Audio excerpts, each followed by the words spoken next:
আমাদের বিয়ে 10 বছর আর প্রেমের সম্পর্ক ছিল 5 বছর। 5 বছর প্রেমের পর পারিবারিকভাবেই বিয়ে হয়েছিল আমাদের। টোটাল 15 বছর ধরে আমরা একে অপরের জীবন ছিলাম। আমি দেখতে মোটেও ভালো না, অপরদিকে আমার উনি তো অনেক সুন্দর, যেমন সুদর্শন সুন্দর তেমনি স্মার্ট ও ভদ্র। স্টুডেন্ট লাইফে বিয়ে হওয়ার জন্য অনেক কঠিন সময় ও কষ্ট আমাদেরকে সহ্য করতে হয়েছে, কিন্তু যখনই সে একটা ভালো জব পেয়ে গেল, বেশি দিন ধরে আর সেই কষ্ট আমাদের ছিল না।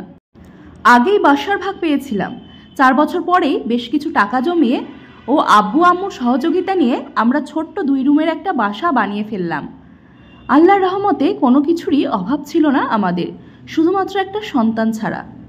আমার হাজবেন্ড খুব পরিশ্রমী ও সৎ মনের একজন মানুষ, কিন্তু প্রচণ্ড রাগী ছিলেন। খুব ভালোই জীবন চলছিল আমাদের। আমার মেরুদণ্ডের সমস্যা আছে, যা মাঝে মাঝে আমাকে বিপাকে ফেলে। সেই দিনও সেম একই অবস্থা। হঠাৎ ও এসে আমাকে বলল, আপু বারবার ফোন দিচ্ছে, মা নাকি খুবই অসুস্থ হয়ে গেছে, আমাকে এখনই যেতে হবে। আমি বললাম আমিও যাব, কিন্তু ও বলল, তুমি অসুস্থ, এই অবস্থায় তুমি কি করে যাবে? আরও অসুস্থ হয়ে যাবা, তুমি বাসায় থাকো। মানলাম না ওর কথা, ওর সাথে গেলাম। আপু ভাইয়ারা সবাই চলে এসেছে। বাসায় যাবার পর দেখলাম আমার শাশুড়ি বিছানায় শুয়ে আছে, খুব একটা অসুস্থ মনে হচ্ছে না। ও রুমে ঢুকেই বলল, মা কি হয়েছে তোমার? এ কথা শুনে শাশুড়ি উঠে বসে ওর হাত ধরে কান্নাকাটি শুরু করলো। এত কান্না যে কথা বলতেই পারছে না। ভাইয়ারা সবাই থামানোর চেষ্টা করলো, কিছুতেই থামছে না। অনেকক্ষণ পর শাশুড়ি বলল, আমি আমার পোতার মুখ দেখতে কি পারবো না পারবো না আব্বা? ও হেসে বলে উঠল, ও এই জন্যই তুমি অসুস্থ? আল্লাহ যখন চাইবে তখনই হবে, তুমি মন খারাপ করছো কেন? তাছাড়া ভালো ডাক্তার দেখাবো, একটু ধৈর্য ধরো মা। শাশুড়ি এবার রেগে গেলেন, বললেন, বাচ্চা হলে তো এতদিনে হয়ে যেত, এই বউ দিয়ে কিচ্ছু হবে না। আমি তোর জন্য মেয়ে দেখেছি, তুই এখানেই বিয়ে করবি। আমার ছেলে বাজা হয়ে থাকবে এটা আমি মানব না। আমার মাথা ঘুরে উঠেছিল, কিছুই বলতে পারছিলাম না। ও খুবই চিৎকার চেঁচামেচি করে আমাকে নিয়ে বাইরে চলে আসলো। শাশুড়ি পেছনে পেছনে এসে বলল, সবাই শুনে রাখো, আজ থেকে আমি পানিও খাবো না। বাসায় আসলাম, রাতে আর কোনো কথা হলো না আমাদের। ভোরে সে আমাকে বলল, মন খারাপ করো না, আমি এমন কিছুই করব না, আমরা এমনই ভালো আছি। শান্তি পেলাম আমি। সকালে আমার ফোন আসলো শাশুড়ির। আমাকে অনেক বোঝালেন, বাচ্চা ছাড়া জীবন অচল, বাচ্চা ছাড়া ছেলে মানুষের কোনো মূল্য নেই। বাইরের মানুষও তোমার স্বামীকে ছোট করে দেখবে, তোমার কি ভালো লাগবে? আরও অনেক কিছু বললেন। শেষে বললেন, তুমি বলো তাহলেই আমার ছেলে বিয়ে করবে। সাথে সাথেই আমি বললাম, আমি ওকে হারাতে চাই না, আমি কখনোই এই কাজ করতে দেব না। 5 দিন পর রাতে ফোন আসলো, শাশুড়ি মেডিকেলে ভর্তি। সে তাড়াহুড়ো করে চলে গেল। জানতে পারলেন 4 দিন থেকে না খেয়েছিলেন উনি, আর বয়স বেশি হওয়ার কারণে খুব খারাপ অবস্থা।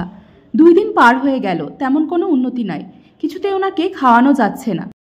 তখনই আবার খবর আসলো শ্বশুরও অসুস্থ, তিনিও অনশন করছেন। আপু আর ভাইয়ারা রেগে গেল ওর ওপর। মেডিকেলের মধ্যেই লেগে গেল গন্ডগোল। মেজো ভাইয়া যা মনে আসলো তাই বলল। শেষে বলল, তোর খুশির জন্য, তোর বাচ্চার জন্য আজ আমাদের মা বাপ মরতে যাচ্ছে, আর তুই তোর বউকে ছাড়তে পারছিস না। ও কিছু না বলে আমাকে নিয়ে বাসায় চলে আসলো। কিছুক্ষণ চুপ করে থাকার পর আমাকে কাছে টেনে নিয়ে ভেজা ভেজা কণ্ঠে বলল, এমনও একটা দিন আমাদের আসবে কখনো চিন্তা করিনি। অনেক ভালোবাসি তোমাকে, কিন্তু আব্বা মার জন্য হয়তো আমাকে এই কাজ করতেই হবে, না হয় আমার মা মরে যাবে। আমি নিরুপায় বলে কাঁদতে লাগলো সে। আমি রাগে কষ্টে কান্নাকাটি চিল্লাচিল্লি সব কিছু একসাথেই করে ফেললাম। আব্বু আম্মুকে ফোন দিয়ে বাসায় ডেকে নিলাম। 4টা বাসার পরই আব্বুর বাসা। আমার ভাইয়ারাও সাথে আসলো। বাসার সবাই আগে থেকে জানতো এই ঝামেলা চলছে, তারপরও সে সব কিছু খুলে বলল। সবাই রাগ করলো, বোঝালো, বাধা দেওয়ার চেষ্টা করলো, কিন্তু আমি বন্ধা হওয়ার জন্য আমার আব্বু আম্মু আমার জন্য কিছুই করতে পারলো না। সে চলে গেল। আমি কোনো দিক পাচ্ছিলাম না, কী দিয়ে আমি ওকে ধরে রাখবো।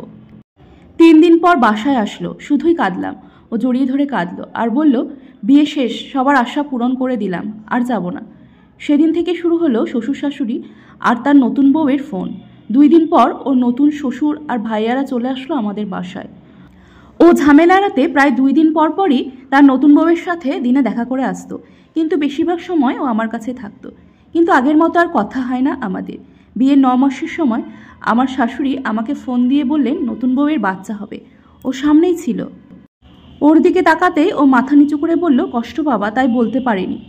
সত্যি কষ্ট পেলাম, কি যে কষ্ট বলে বোঝানোর মতো না। আমি জানার পর থেকেও প্রায় ওর নতুন বউয়ের কাছেই থাকতো। 2-1 দিন পর পর ফোন দিত আমাকে। মেনেই নিয়েছিলাম, এভাবেই আমার জীবন চলবে। বাচ্চা হলো, ক্লিনিকে বাচ্চা দেখে আসলাম। বাচ্চার বাবার আনন্দ দেখে ভালোই লাগছিল, কিন্তু কোথাও যেন একটা চাপা কষ্ট ছিল। চোখে পানি আটকে রাখতে পারছিলাম না। বাবুর আকিকা হলো জমকালো অনুষ্ঠানে। কেউ আমাকে ডাকলো না, বাচ্চার বাবাও না, হয়তো ভুলে গেছে। সপ্তাহে 2 দিন ও আমার কাছে থাকতো, বাকি 5 দিন তার পরিবারের সাথে। আস্তে আস্তে বাসায় আসা আরও কমিয়ে দিল। 15 দিন পর পর আসতো। প্রয়োজন ছাড়া আমার সাথে কথা বলতো না, খাবার খেত না, ঠিকমতো ঘুমাতেও না। সারা রাত সোফায় শুয়েই পার করে দিত। একটু পরপর তার বউ ফোন দিত, ভিডিও কল দিত, কিছুক্ষণ পরপরও ছেলের ছবি দেখত আর ছটফট করতো। সবই বুঝতাম, কিন্তু কিছুই করার ছিল না আমার। মনে হতো এক অপরিচিত মানুষের সাথে আমি আছি। এভাবেই আমার দিন পার হয়ে যাচ্ছিল। হঠাৎ একদিন শুনলাম বড় চাচা শ্বশুর মারা গেছেন। আমি আর আব্বু আম্মু দেখতে গেলাম। আমি আমার চিরচেনা রুমে ঢুকতে পারছিলাম না। যাদের সাথে আমি 10 বছর ভালো মন্দ সময় পার করেছি, সেই মানুষগুলোই এড়িয়ে যাচ্ছে, তেমন কথা বলছে না। মনে হচ্ছে আমি কোনো অপরাধ করেছি। অনেক এদিক ওদিক ঘুরে রুমে বসলাম। ও রুমে আসলো, আমার থেকে একটু দূরে বসলো। কিছুক্ষণ পর ওর বউ রুমে আসলো, 6 মাসের বাচ্চা কোলে নিয়ে। বাচ্চাকে ওর কোলে দিল আর পাশে ওর বউ বসলো। কথা বলতে বলতে ও বাচ্চাকে নিয়ে খেলা শুরু করলো। 3 জনের মুখে আনন্দ, সুখ, শান্তি স্পষ্ট দেখা যাচ্ছিল। কি সুন্দর একটা মুহূর্ত তাদের। সেদিন আমি আমার স্বামীর চোখে কোথাও নিজেকে খুঁজে পেলাম না। আমার 10 বছরের সংসার জীবন কম পড়ে গেছে তার 2 বছরের সংসারের কাছে। মনের মধ্যে কেমন করে উঠল, আমি কি করছি এদের জীবনে? এখানে কি আছে আমার? নিজেকে তখন মা বাবার পঙ্গু সন্তানের মতো মনে হচ্ছিল। পঙ্গু সন্তানদেরকে যেমন মা বাবা ফেলে দিয়েও দিতে পারে না, আবার নিরুপায় হয়ে কষ্ট করে টানেও, ঠিক তেমনই আমাকেও টানছিল। আমি কোনো কিছুই ছিলাম না তার কাছে। চলে আসলাম, আর আসার সময় বলে আসলাম 2-1 দিনের মধ্যে বাসায় আসো, কথা আছে। ও এগিয়ে দিল আমাদেরকে। ও আসলো, কিন্তু আগের মতো আর কথা বলছে না, সে ফোনেই ব্যস্ত। একদিন পার হয়ে গেল, রাত চলেও যাবে। সন্ধ্যায় বসলাম, ওকে বললাম, তোমাদের মধ্যে আমি শুধু একটা বোঝা। আমি এভাবে থাকতে পারবো না। তুমি হয়তো আমার থাকো, আর না হয় আমাকে আলাদা করে দাও। প্রতিদিন আমি তোমার অপেক্ষায় রাস্তার দিকে তাকিয়ে থাকি, ফোনের দিকে তাকিয়ে থাকি। আমি আর সহ্য করতে পারছি না। ও বলল, আমি আমার ছেলেকে ছাড়া থাকতে পারবো না, আর এত ছোট্ট বাচ্চা মা ছাড়া থাকতে পারবে না। ও অনেক কাঁদলো আর বলল, এই বাচ্চাটা যদি তোমার হতো তাহলে কোনো দিন এত হয়তো কষ্ট হতো না আমাদের। দুজনই অনেক অনেক কাঁদলাম। জীবনের সবচেয়ে বড় সম্পদকে আমি হারিয়ে দিতে যাচ্ছি। ও অনেক কষ্ট পাচ্ছে ঠিকই, কিন্তু আমাকে ধরে রাখার কোনো ইচ্ছাটাই তার মধ্যে আর দেখলাম না। সেই দিন আর ও বাসায় গেল না, সারা রাত আমাকে জড়িয়ে ধরে কাঁদলো। কিছুদিন পর আমাদের ডিভোর্স হয়ে গেল। আব্বু আম্মু বাদে সবাই আমাকেই বকাবকি করলো, দোষী করলো। আজ কতদিন দিয়ে তাকে দেখি না, কিন্তু এমন একটা মুহূর্তও নয় যে ওকে মনে পড়ে না। আমার জীবন জুড়ে শুধুই আছে, আরও থাকবে। আমি অসুস্থ একটা মানুষ, ও আমাকে 1 বালতি পানিও দিতে আসতো না, অথচ এতদিনে একবারের জন্য খোঁজ নেয়নি আমার। হয়তো এতদিনে আমাকে ভুলেই গেছে। মা বাবা সবসময় ভালোই চায়, ওর জন্য ওর মা বাবা হয়তো ভালোই চেয়েছিল বলেই সে আজকের বাচ্চাটার মুখ দেখতে পেল। কষ্ট শুধু একটাই, সে নিজেকে পরিপূর্ণ করতে আমাকে নিঃসঙ্গ করে দিয়েছে। কিন্তু তারপরেও আমি এখন ভালো আছি। বাসাটা ভাড়া দিয়ে আব্বুর বাসায় আছি, আর্থিক কোনো সমস্যা হয় না।